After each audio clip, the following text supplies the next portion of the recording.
So what are speech patterns? Ahs, ums, you knows.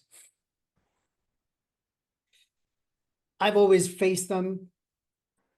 I remember struggling trying to, when I joined Toastmasters back in the 1990s, that was one of the first things that I worked on because they have someone who sits in the meeting and they record how many times you say ahs, ums, you knows. And when you get over like 10, 15 of those within like a 5-minute speech, you want to, you definitely want to work on that. I won't say you need to eliminate them, but I will just say simply, they don't help. They don't help your message, and we're always looking for ways to be remembered. So we want to be unforgettable. We want to try to eliminate these kinds of speech patterns. And the first step is just building awareness and speaking more slowly. In the first part, we talked about the pace. I get criticized because I speak too slowly. That's one of my bosses would tell me that. And I would say, well, guess what? Most of my audiences are like this audience where English is not their first language. And so therefore, I want them to understand every word I say so that I can be more memorable. And I don't think people who English is their first language think I'll go too slow if it's ideas they've never heard before. So if we want to be aware of these speech patterns, go more slowly and then record yourself. My speaking guru, Craig Valentine, he says, what gets recorded gets rewarded. Every single time I get up and speak, I record myself. But that's not enough. You have to watch the recording because people often say, oh, I can't stand the sound of my voice, right? Does anyone say that? I can't stand the sound of my voice? Well, guess what? We have to hear you. We have to hear your voice. So if you can't stand it, why should we like it? So here's a chance to practice it. Okay, Tim, you have your hand up. Let me give you the floor. Would you agree that the main reason we do this is because you either don't know exactly what you're going to say next or you're not fully confident in what you're going to say next? Yes, I think that's a part of it, Tim. By the way, Xavier, I see chats coming in. If you could periodically let me know if I'm missing something there. You could jump in. But Tim, there's two things. There's two reasons I think speech patterns are. One is that people are not sure and they're deathly afraid of silence. They're deathly afraid of silence, so they need to fill up that space with some kind of sound.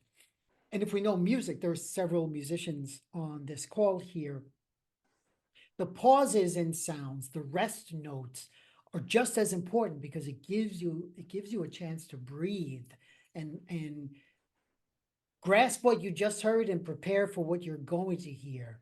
So when speakers are not sure what they're speaking about, and I have a book that I'm writing, which is going to cover this whole thing, the relationship between thinking and speaking. If people don't know how to think, I mean, I think that's one reason public speaking is the greatest fear, because people don't necessarily know how to think, and so they're scared to death to get up there and embarrass themselves. So they have to just keep going and going and going.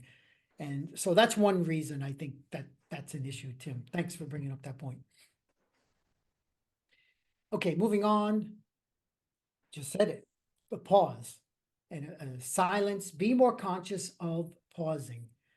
It gives the audience exactly what I said. It gives them a chance to digest what you're saying, to reflect on what you're saying, and oh, okay, how does this apply to my life? Because we as speakers, we have a purpose, but the audience has a greater purpose, which is Zig Ziglar, famous speaker, says it. WIFFM is the greatest radio station. What's in it for me? Every audience member is sitting there asking the question, okay, you're smart, but what's in it for me? And if you as a speaker cannot persuade them of what's in it for them, the message will get lost. Hence, that's why most speeches are forgotten by the next day. And then practice. exactly what Alexandra said in first grade. Go back to first grade when you were doing these articulation drills, these tongue twisters, and then even mentally rehearse. Carrie Ann has seen me and during breakfast these last couple of days where like I'm mentally rehearsing and I'm just blurting it out, those tongue twisters about thistle sizzlers and all that stuff. So all of these things help you because again, when we're in front of people, I'm referring it to on stage, but if you're in front of a boardroom, if you're on a one-on-one or just in front of two or three people, there is a performance element here, and practice and preparation always helps. You walk instead of just walking in cold and quote winging it. That's not a good philosophy for speaking. Oh, okay. So now, Carrie Ann. I just want to follow up on Tim's really good question about what causes a lot of people's speech patterns. In addition to not knowing what they want to say, or they're not clear on what they think, or they're uncertain about their ideas. I think a lot of times it's just being not practiced in speaking. People don't realize, even if you have great ideas, you've worked them out in writing, it's a completely different ball game between writing and speaking. And as someone who spent most of her life writing and only relatively recently has been working hard at learning how to speak, it's not like I'm totally witless and I don't have ideas in mind. I'm just very unpracticed in speaking and speaking in different sorts of contexts. And there's a whole different set of skills involved with that. And especially when you get questions or challenged in the moment on stage or in larger, conversational contexts. Oops, I just heard two speech patterns I did. You resort to bad habits like that, filling in the pauses that you're talking about with unnecessary vocal chatter that's very distracting for a listener. So I think just working those skills is a big part of it, and being aware of all that goes into really effective communication. So it's more than just, it's a different domain of concerns from not really knowing your ideas or lacking confidence, because you can be strong in both of those and yet really suck as a speaker. I know from personal experience. Okay. Well, thank you for that, Carrie Ann. Anyone who knows the both of us knows she is a million times smarter than me and incredible writer. But when it comes to getting up on stage, we have different approaches.